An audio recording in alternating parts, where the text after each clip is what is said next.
Ethyl കിച്ചണിലേക്ക് എല്ലാവർക്കും സ്വാഗതം. ഇന്ന് നമ്മൾ തയ്യാറാക്കാൻ പോകുന്നത് ന്യൂക്കോൽ കറിയാണ്. അതിനായി തേങ്ങ തിരുമിയത്, സബോള അരിഞ്ഞത്, പച്ചമുളക്, ന്യൂക്കോല് ക്ലീൻ ചെയ്ത് മുറിച്ചെടുത്തത്. ന്യൂക്കോൽ എന്ന് പറഞ്ഞാൽ ഇതാണ് സാധനം. പല സ്ഥലങ്ങളിൽ പല പേരായിരിക്കാം. ഇവിടെ പറയുന്നത് ന്യൂക്കോൽ എന്നാണ്. ഇനി ഇതെങ്ങനെ തയ്യാറാക്കാം എന്ന് കൂടി നോക്കാം. അടുപ്പത്ത് ഒരു ചട്ടി വെച്ച് കൊടുത്ത് അല്പം എണ്ണ ഒഴിച്ചു കൊടുക്കാം. എണ്ണയിലേക്ക് തേങ്ങ തിരുമിയത് ചേർത്ത് കൊടുക്കാം.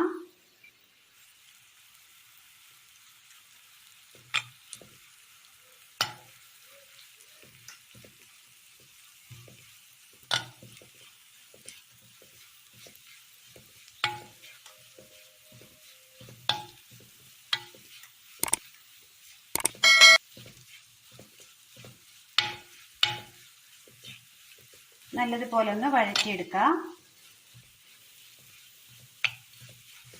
ചെറുതായി ഒന്ന് കളർ മാറി വന്നിട്ടുണ്ട്. അപ്പോൾ തന്നെ 2 വെളുത്തുള്ളി, ചെറിയുള്ളി ഒന്ന്, ചെറിയൊരു കഷ്ണം ഇഞ്ചി,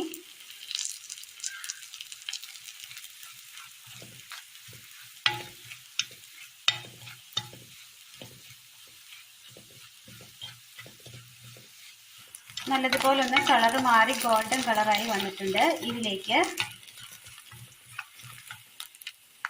മുളക് പൊടി, മഞ്ഞൾപ്പൊടി, മല്ലിപ്പൊടി,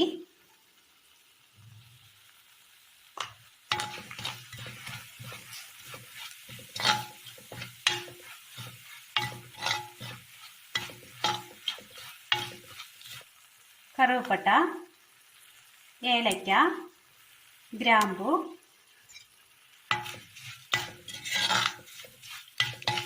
നല്ലതുപോലെ ഒന്ന് മൂത്ത് വന്നിട്ടുണ്ട്. തണുക്കാനായി മാറ്റി വെക്കാം.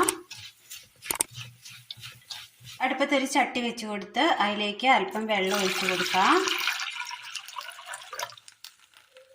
ശേഷം ഇതിലേക്ക് ന്യൂക്കോൽ ഇട്ട് കൊടുക്കാം. നല്ലതുപോലെ ഒന്ന് വെന്ത് വരട്ടെ. മൂടി വെച്ച് വേവിച്ചെടുക്കാം. മിക്സിയുടെ ജാറിലേക്ക് വറുത്ത് വെച്ചിരിക്കുന്ന തേങ്ങ തണുത്തപ്പോൾ ഇട്ട് കൊടുത്തിട്ടുണ്ട്. അല്പം പോലും വെള്ളം ഒഴിക്കാതെ ഇത് അരച്ചെടുത്തിട്ട് വരാം. നല്ലതുപോലെ ഒന്ന് വെന്ത് കിട്ടിയിട്ടുണ്ട്. ഇത് വാങ്ങി വെക്കാം. അടുപ്പത്തൊരു ചട്ടി വെച്ച് കൊടുത്ത് ചട്ടി ചൂടായി വരുമ്പോൾ അല്പം എണ്ണ ഒഴിച്ചു കൊടുക്കാം. ചൂടായ എണ്ണയിലേക്ക് കടുക് ഇട്ട് കൊടുക്കാം.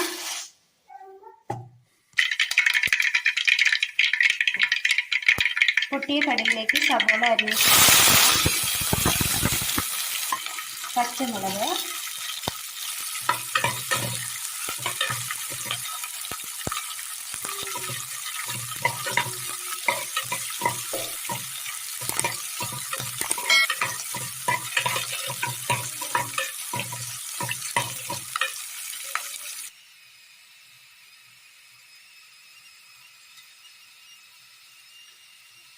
നല്ലതുപോലെ വാടി വന്നിട്ടുണ്ട്.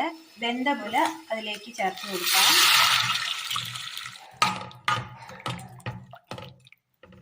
അരപ്പ് നല്ലപോലെ വെള്ളം ചേർക്കാതെ അരച്ചെടുത്തിട്ടുണ്ട്. ഇതിലേക്ക് വെന്ത ന്യൂക്കോൽ കഷ്ണങ്ങൾ ഇട്ട് കൊടുക്കാം. അല്പം മതിയാവും, ഒരുപാട് വേണ്ട. ഒന്ന് അരച്ചെടുത്തോണ്ട് വരാം. അരച്ചെടുത്ത അരപ്പ് ചേർത്ത് കൊടുക്കാം.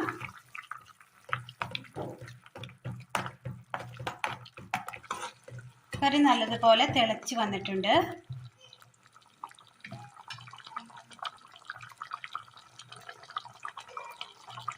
കറി നല്ലതുപോലെ തിളച്ച് വന്നിട്ടുണ്ട്. ഇതിലേക്ക് ആവശ്യത്തിന് ഉപ്പ് ചേർത്ത് കൊടുക്കാം.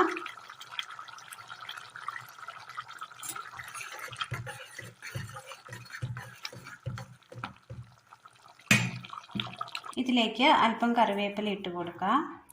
വളരെ നല്ല ടേസ്റ്റിൽ പെട്ടെന്ന് തയ്യാറാക്കി എടുക്കാൻ പറ്റിയ കറിയാണ് ന്യൂക്കോൽ കറി. ഷുഗർ ഉള്ളവർക്ക് ഷുഗർ കുറയ്ക്കാൻ നല്ലതാണ്. ഇത് തോരൻ വെച്ച് കഴിച്ചാലും മതിയാവും. ഇത് ചോറിനൊപ്പവും കഴിക്കാവുന്നതാണ്. അപ്പോൾ ഇന്നത്തെ വീഡിയോ എല്ലാവർക്കും ഇഷ്ടപ്പെട്ടു എന്ന് വിചാരിക്കുന്നു. ഇഷ്ടപ്പെട്ടാൽ ലൈക്ക് ചെയ്യാനും ഷെയർ ചെയ്യാനും സബ്സ്ക്രൈബ് ചെയ്യാനും മറക്കരുതേ. താങ്ക്